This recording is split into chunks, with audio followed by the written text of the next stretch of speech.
অভিজ্ঞ শিকারীর কাতলা মাছের টোপ তৈরি করা দেখতে পাচ্ছেন। বুটের ছাতু এবং পর্যাপ্ত পরিমাণ পিঁপড়ার ডিম কিন্তু সে টোপে দিচ্ছে এবং টোপটা কিন্তু সে তৈরি করছে, যে দেখুন খুব ভালোভাবে কিন্তু ডিম এবং ছাতুটা কিন্তু ভালোভাবে মাখিয়ে নিচ্ছে।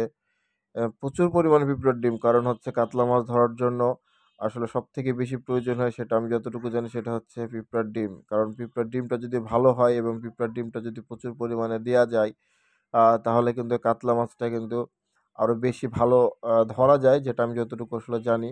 উনি কিন্তু বুটের ছাতুর সাথে কিন্তু এই যে কাতলা মাছের জন্য যে ডিমটা ব্যবহার করছে আমাদের রিটন ভাই, অভিজ্ঞ একজন কাতলা মাছ শিকারী, সুদূর ওর নওগাঁ থেকে তারা রাজশাহীতে শিকার করতে এসছে, এবং দেখতে পাচ্ছেন উনি কি পরিমাণ আসলে পিঁপড়ার ডিম কিন্তু আসলে ব্যবহার করছে। উনি ডিপের ডিম ব্যবহার করছে। আপনারা যারা পারবেন তারা অবশ্যই টাটকা ডিম ব্যবহার করবেন, তাহলে আরো ভালো কাজ করবে। তো আপনারা ফ্রিজে ডিম দিয়ে ব্যবহার করতে পারেন কাতলা মাছের টোপ, কিন্তু যদি আপনাদের কাছে টাটকা ডিম থাকে তাহলে কিন্তু আরো ভালো হয়। তো দেখতে পাচ্ছেন শিকারী কিন্তু কিভাবে আসলে পিঁপড়ার ডিমটা কিন্তু ব্যবহার করছে ছাতুর সাথে। সে কিন্তু খুব সুন্দরভাবে ছাতু এবং পিঁপড়ার ডিমটা আলতো হাতে কিন্তু মাখিয়ে নিচ্ছে এবং খুব সুন্দরভাবে কিন্তু সে এই কাজটা করছে। তো যারা আসলে নতুন, বিশেষ করে যারা শিকারী আছেন তাদের আশা করছি খুব ভালো লাগবে, যে তারা আসলে কিভাবে এই পিঁপড়ার ডিম এবং ছাতুটা কিন্তু আগে থেকে খুব ভালোভাবে মাখিয়ে নিবেন, তাহলে কিন্তু এই টোপটা কিন্তু খুব ভালো হয়। যে তারপরে এই যে দেখুন কিভাবে উনি কাতলা লাড্ডু টাইপের তৈরি করছে, যে দেখুন খুব সুন্দরভাবে কিন্তু হাত দিয়ে চেপে, চেপে কিন্তু লাড্ডুটা এই যে তৈরি করছে। তারপরে উনি ১০ কাঠা ব্যবহার করছে কাতলা মাছের জন্য, অনেকে ১২ কাঠা, অনেকে ৮ কাঠা ব্যবহার করে থাকে।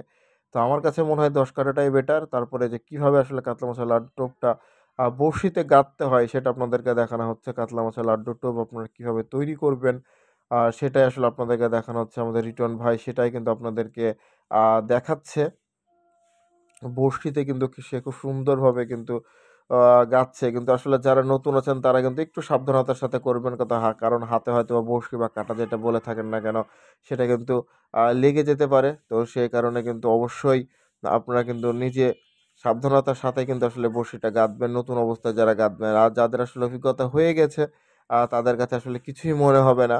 তাদের কাছে আসলে তেমন একটা সময়ও লাগবে না। যেহেতু দেখতে পাচ্ছেন যে আমাদের রিটন ভাইকে দেখতে পাচ্ছেন, তার কিন্তু তেমন একটা সময় কিন্তু আসলে লাগছে না টোপটা গাঁথতে। তারপরেও যেহেতু ভিডিওটা করতেছি সে কারণে তাকে আমি আসলে আস্তে, আস্তে করতে বলাই, কিন্তু সে আস্তে, আস্তে আসলে টোপটা কিন্তু গাঁথলো। এই যে দেখুন গাঁথা মোটামুটি কমপ্লিট। এখন টোপটা কিন্তু আরেকটু কিন্তু চাপতে হবে, কারণ না হলে টোপটা থ্রো করলে কিন্তু টোপটা কিন্তু আসলে খুলে যাবে, এবং অতিরিক্ত চাপা যাবে না। এবং উনি হাত দিয়ে কিন্তু যেভাবে আসলে চাপতেছে এভাবেই কিন্তু আসলে চাপতে হয়, কারণ বেশি চাপাচাপি করলে কিন্তু টোপটা আসলে অতিরিক্ত শক্ত হয়ে যাবে। এবং এর ভেতরে দেওয়া হলো যে নারকেলের তেল। তো যে নারকেলের তেল দেওয়ার পরে কিন্তু খুব ভালোভাবে উনি আবার মাখিয়ে নিল। তো এভাবেই কাতলা মাছের লাড্ডু টোপ তৈরি হয়ে গেল। ধন্যবাদ সবাই।